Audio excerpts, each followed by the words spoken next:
News, the newscast of the African diaspora.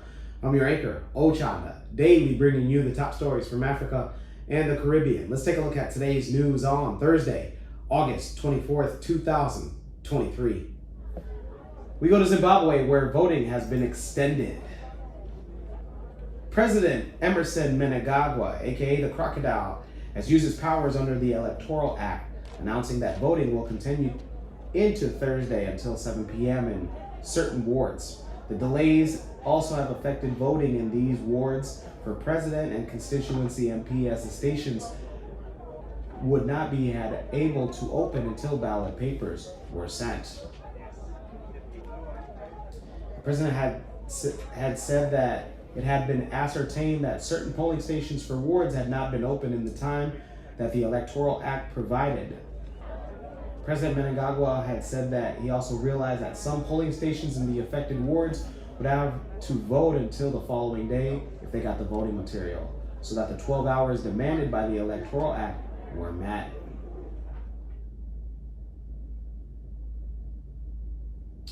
This announcement of the extension will still be held within the 5 days of the presidential results, and for the other ones, they will be announced as voting is completed and they start counting.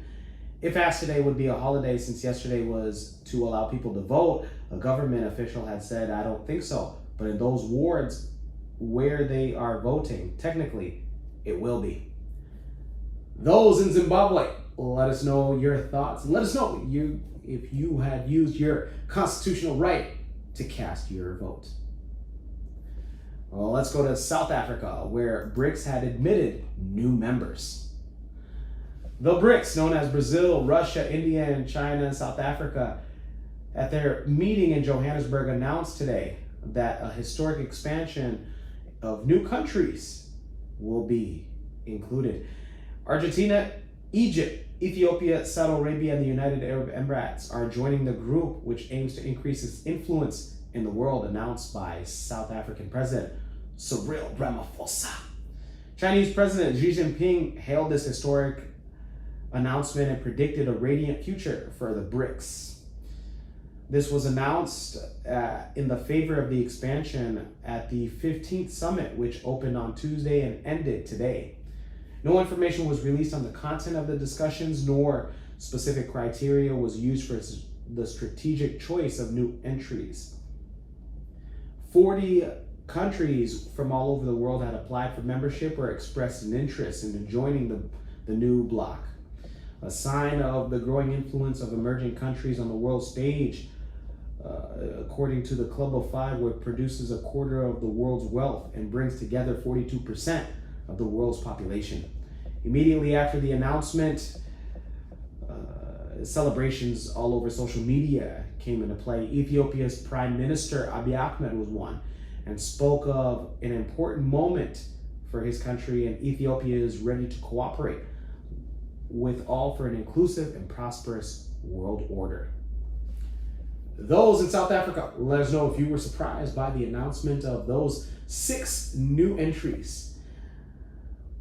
Let's go to Kenya, where they had made an agreement with popular social media networks. Kenya has agreed and reached agreements with global digital platforms on the monetization of content. President of Kenya, William Ruto, said that YouTube, X, formerly known as Twitter, and Facebook have agreed to push for revenue earning from content created by the youth. He noted that the government has engaged with leadership of these platforms with the aim of creating opportunities for gifted Kenyans. He explained that to convert talents into livelihood requires commercial acumen. He spoke at Wednesday at State House in Nakuru County during the 95th Kenyan Music Festival Winners State Concert, and he lauded the participants for their incredible performances and committed to lay on more emphasis on the creative sector for the youth. He announced that Thursday he'll be meeting with the CEO of TikTok about monetization and exactly on how Kenyan content creators can get more out of the social media app. Those in Kenya, let us know your thoughts on the president having your guys' back as far as content creators. Congratulations.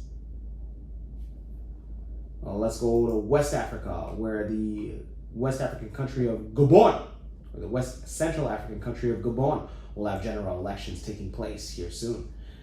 Presidential, legislative, and local elections will take place nationwide in Gabon on August 26. President Ali Bongo Ondimba of the ruling Gabonese Democratic Party is running for his third term and will face 18 other candidates.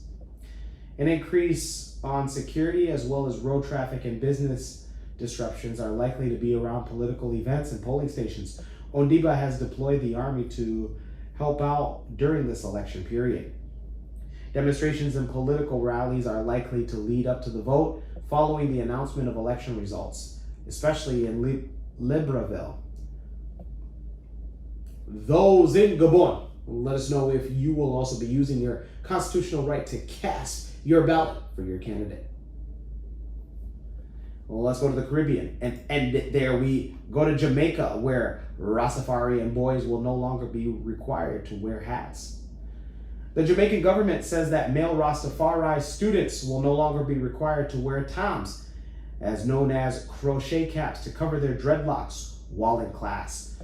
Education Minister Fayval Williams addressed the 59th annual conference of the Jamaica Teachers Association and said that the measure will most likely go into effect the new academic year. She said that there have been a few times that she's gone to school and seen boys wearing toms to school to cover their dreadlocks. This is 2023. We really should not be doing that anymore. We need to respect other people's religion, she added.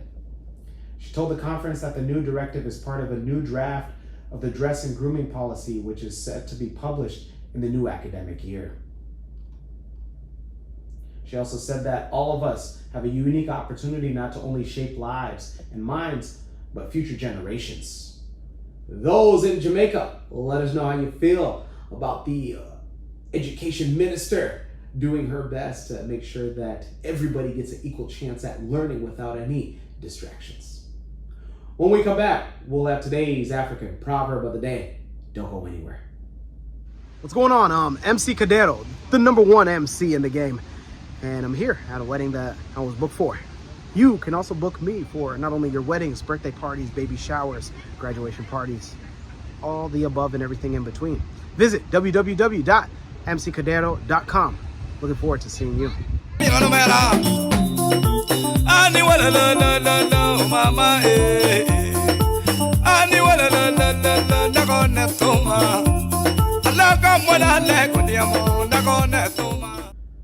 Welcome back. Let's take a look at today's African proverb of the day. And it comes to us from Zimbabwe. What's going on? And good luck to you guys' presidential and local elections out there. And it reads, you have little power over what's not yours. Once again, you have little power over what's not yours. Zimbabwean proverb. Yeah. Why would you think that you have power over something that's not yours? Who are you? Huh? Who are you? How can you think like that? Come on, don't be naive. If you want power over something that can be yours, build it. Build it. It doesn't have to be physical. It can be, it can be stuff that's like social media. It can be, whatever you can think of. Whatever that can be built, whether with your hands or your mind. Build it yourself, and then you can have power over it. But until it's yours, shut up. Move along. Let me know your interpretation of today's African proverb of the day, as well as your thoughts, views, questions, comments, and concerns on the top stories. Don't forget to hit that like button. Make it your best friend. For Kush News on Kush Combos TV, I'm Ochanda. We'll see you soon.